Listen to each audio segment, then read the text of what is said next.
Olá, alunos do 7º ano, professores. Estou de volta aqui hoje, né, com mais uma aula do 7º ano, para a gente estar tratando, né, de um assunto muito bacana. Eu sou a professora Maria Dirce, né, meu apelido é Didi, tá? E hoje nós vamos, então, ver aqui, né, um tema muito legal, tá? Que são as sociedades pré-colombianas, e a gente vai dar ênfase para 3 civilizações, que são os incas, os maias e os astecas. Trouxe aqui, né, um mapa de uma localização só para você ter, né, uma ideia de onde ficava localizado, mas agora a gente vai partir, né, vendo cada civilização, né, nas suas características, na sua conjuntura, e aí então eu vou falar, né, para frente onde cada uma delas se localizava. Bom, mas antes da gente estar entrando, né, nessa questão das civilizações por si só, é bom falar para você, não é, que antes desses europeus, né, chegarem aqui, que no nosso caso foi muito, né, os espanhóis, os portugueses, os ingleses, claro que aqui, esse continente americano, ele já tinha, né, pessoas, grupos de pessoas e civilizações, né, extremamente organizadas aqui nesse continente americano. E claro que eles tinham o quê? Diversas formas, né, de organização social, apesar de que são bem parecidas, mas a gente tem, né, especificidades que são de cada uma delas, tá? Entre esses povos, né, que eram caçadores, coletores aqui nesse continente, a gente pode estar citando aqui no Brasil os Gés, tá? Os Tupis, podemos citar os patagônios e os araucanos, né, lá no sul do continente, e os iroqueses e os silques da América do Norte. Além, claro, dos maias, dos astecas e dos incas, que hoje nós vamos dar uma ênfase para eles. Bom, vamos começar então com a civilização maia. A civilização maia, ela localizava, né, lá no sul do México, na península de Yucatán, tá? Guatemala, Honduras, El Salvador e Belize. Os maias, eles tiveram um apelido, né, que as pessoas também chamam os maias de quê? De aqueles que cultivavam o milho, que era a maior, né, a coisa que mais fazia parte da economia desse povo era o milho, ok?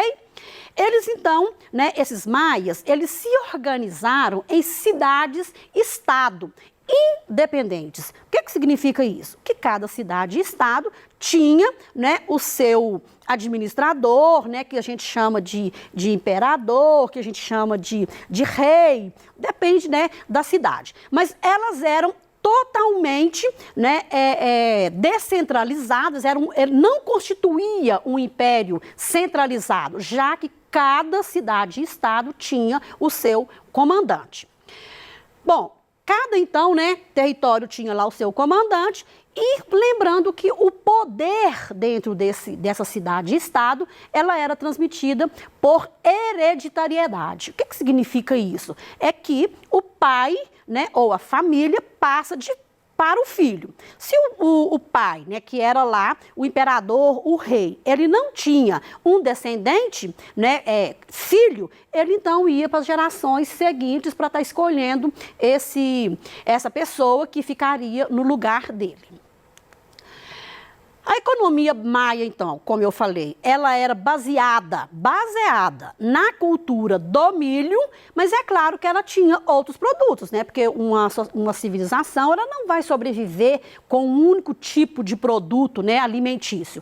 Então, eles cultivavam também batata, algodão, abóbora, tá? E usando uma técnica que foi chamada de coivara.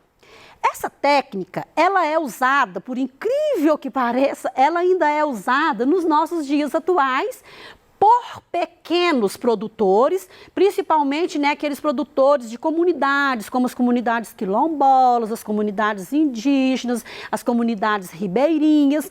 E o que consiste, né, essa coivara?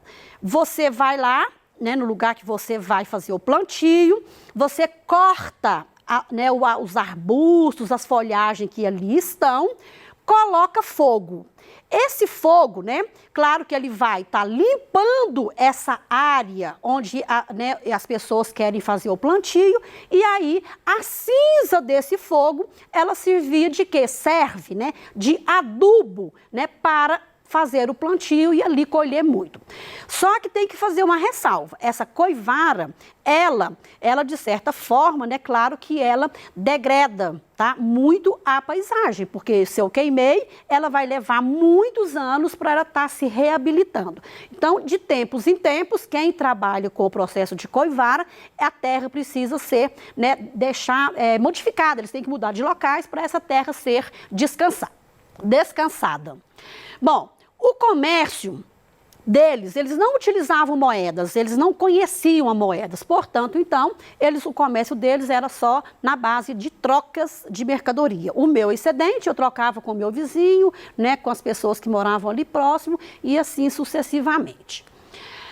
Bom, a sociedade maia é uma sociedade totalmente estamental. Quando a gente fala estamental, é uma sociedade que não tem mobilidade. Se eu nascesse, né, filha do chefe lá do governo, eu estava super bem, porque eu estava lá no topo da pirâmide. Mas também, né, infelizmente, se eu nasci aqui pobre, camponês, ou próprio comerciante, eu permaneceria naquela pirâmide para sempre, dentro da sociedade, né, maia, que era totalmente hierarquizada, tá? Aí nós vamos aqui, então, né, vocês viram lá que no topo da pirâmide estava o imperador. Aqui, debaixo, né, vem os nobres, que quem seriam esses nobres? A sociedade maia, nós podemos falar que ela era uma sociedade totalmente estamental, sem mobilidade, que isso quer dizer o quê? Se eu nascia pobre, eu morreria pobre. Eu não tinha condições de estar subindo nessa hierarquia, né, lá da sociedade maia. Se eu nascia rico, eu continuava lá no topo. Se eu nascia pobre, eu ficava lá no pé da pirâmide mesmo, tá? Bom, os nobres, então, foram, né, aquelas pessoas que ocupavam os cargos administrativos e que faziam partes dos grupos guerreiros do Estado. Os nobres, normalmente, eles ficavam, né, dentro do palácio, ali naquela questão de administração do palácio, trabalhando diretamente para esse imperador, para esse rei. E já os guerreiros, eles faziam a defesa do território maia.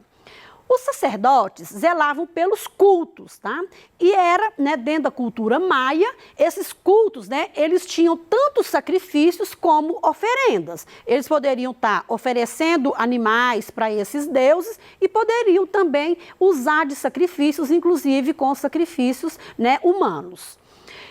Além disso, esses sacerdotes também, por ter um conhecimento maior do que o resto da população, eles se dedicavam às artes e às ciências. E a astronomia foi a ciência que eles mais estudaram. Os artesãos e os comerciantes, que está lá, né, já mais para baixo na pirâmide, eles exerciam atividades muito importantes, né? Por quê? Porque eles é que mantinham as instituições da economia maia. Os camponeses cultivavam as terras e faziam as obras públicas e os escravizados, né, eram os prisioneiros de guerra. A cultura e a religião. Eles desenvolveram um complexo sistema, né, de escrita que foi composta por glifos, que quer dizer sinais e emblemas, e a matemática foi muito desenvolvida com bastante exatidão. Eram politeístas, acreditando em vários deuses, tá? Em várias divindades, como da chuva, do trovão, do raio, né? E isso daí tudo tinha um caráter bem fazejo e que se opunha a uma série de deuses, né, que desejavam o mal, que eram os malfazejos, tá? Como os da seca, tempestade, guerra e por aí vai. Aí, bom, nós vamos então para a civilização asteca, né, que também foram conhecidos por mexicas. Eles fundaram a cidade de Tenochtitlan, em cujas ruínas se ergueu hoje, né, a cidade, né, atual do México.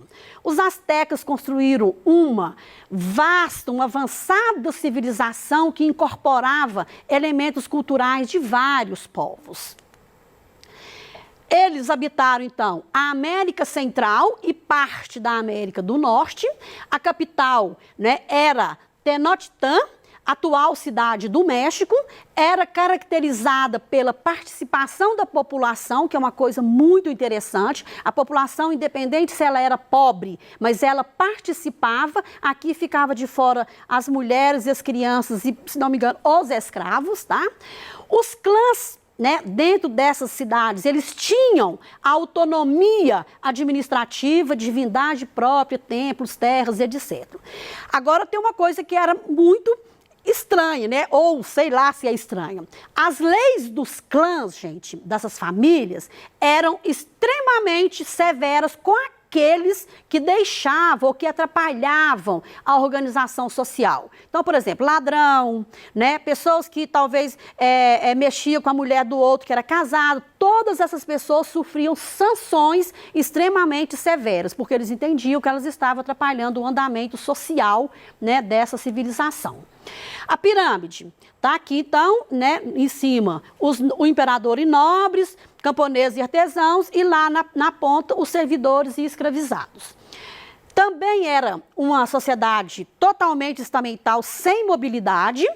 O imperador comandava o exército e a sociedade, os nobres eram os chefes guerreiros e os altos funcionários lá do palácio, os camponeses e artesãos eram a massa trabalhadora e que pagava impostos, e os servidores escravizados eram aqueles que ficavam lá embaixo da pirâmide e que pertenciam a povos que eram submetidos, subordinados ao imperador por alguma situação de advertência, alguma coisa que fez errado, os delinquentes comuns e os prisioneiros de guerra. Vocês estão vendo que as pessoas escravizadas naquela época foi uma escravização totalmente diferente da escravização da Idade Moderna, tá? A economia também baseada no milho, mas trouxe outras coisas como o mamão, trouxe o pimentão, o cacau, né, e outras coisas mais. O comércio era bastante desenvolvido e praticado com outros povos, tá? Com outras comunidades que ficavam próximas ali. Usavam a semente de cacau como moeda, porque também eles não tinham moedas próprias. E comercializavam tecidos, papel, borracha, ervas e outros produtos mais. A religião também era politeísta, isto é, acreditavam em vários deuses, cultuavam vários deuses, tá? E esses deuses representavam sempre também, né, ligados à natureza, como o sol, os animais, a noite, o dia, a sabedoria, a chuva, tá? A terra, etc. Também aqui havia sacrifícios humanos, né? E uma coisa que me chamou muita atenção foi essa questão aqui, né? Que dentro desses sacrifícios humanos, para homenagear, né, o Deus da chuva, eles pegavam crianças e levavam para o alto de uma montanha, tá certo? Né? E deixava aquelas crianças ali sozinhas, ok? E isso, claro, que a criança ia o quê? Chorar muito, porque eles acreditavam que quanto mais essas crianças chorassem, mais chuva, né, viria, né, seriam enviadas aqui para a terra para eles. A cultura asteca, né, eles tiveram muito desenvolvida, com templos, né, e eles acreditavam que quanto mais altos os templos fossem construídos, mais perto dos deuses eles se encontravam. Então, se organizaram, né, se destacaram pela organização urbanística e já faziam testes matemáticos também aplicados, né, à arquitetura, como essas pirâmides, muito avançados. E faziam trabalhos também com os, né, habilidosos em trabalhos de ouro, que a gente chama de ovisaria, né? Eles faziam estátuas, joias e assim por diante. Aí vamos lá para a civilização Inca. A civilização Inca, o Inca significa chefe, soberano ou nobre.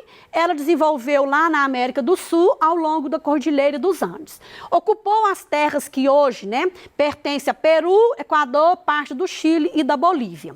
Conquistaram um vasto território, E eles usaram uma forma interessante, porque eles promoviam os casamentos entre as pessoas, né, de um território com o outro, para estar aumentando o seu próprio território. Eles faziam isso e às vezes também de promessas de estar dando território para essas outras, né, para essas outras pessoas, e aí então eles foram aumentando esse território deles cada vez mais. E lembrando que o Inca era o chefe civil, militar e religioso do Estado.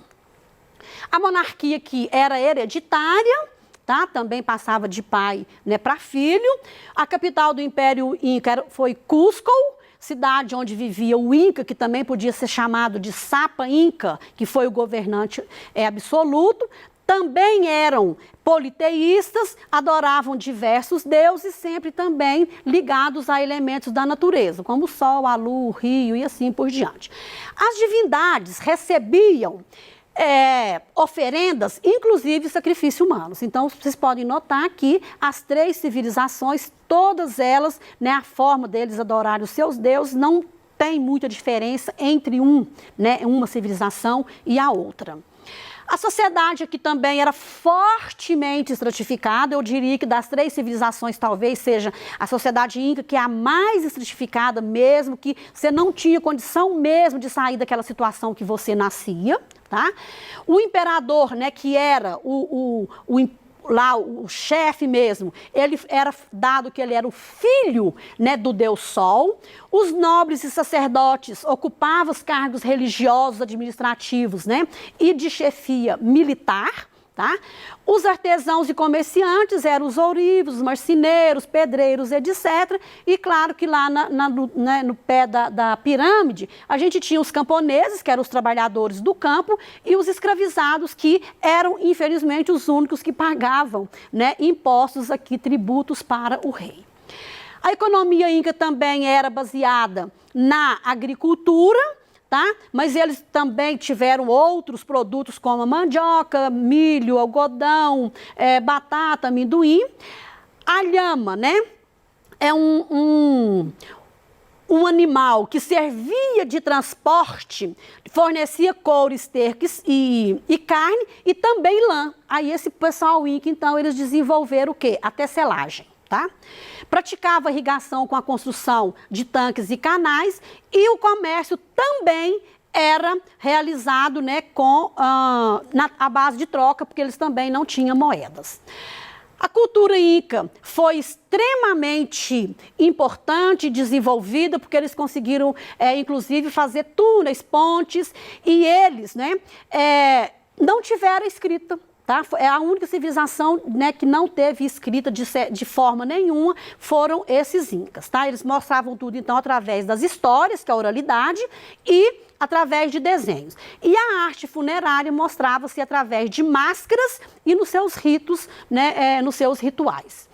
O Império Inca, então, ele chega no fim, lá no final do século XV, quando, né, chega lá os espanhóis, tá, gente? Os espanhóis chegaram, então, o imperador, no momento, era o imperador Atahualpa, ele foi executado, após sua morte, eles se refugiam, né, nas montanhas, mas lá ele foi capturado, e aí o último líder deles, que foi o Tupac Amaru, foi morto nessa emboscada.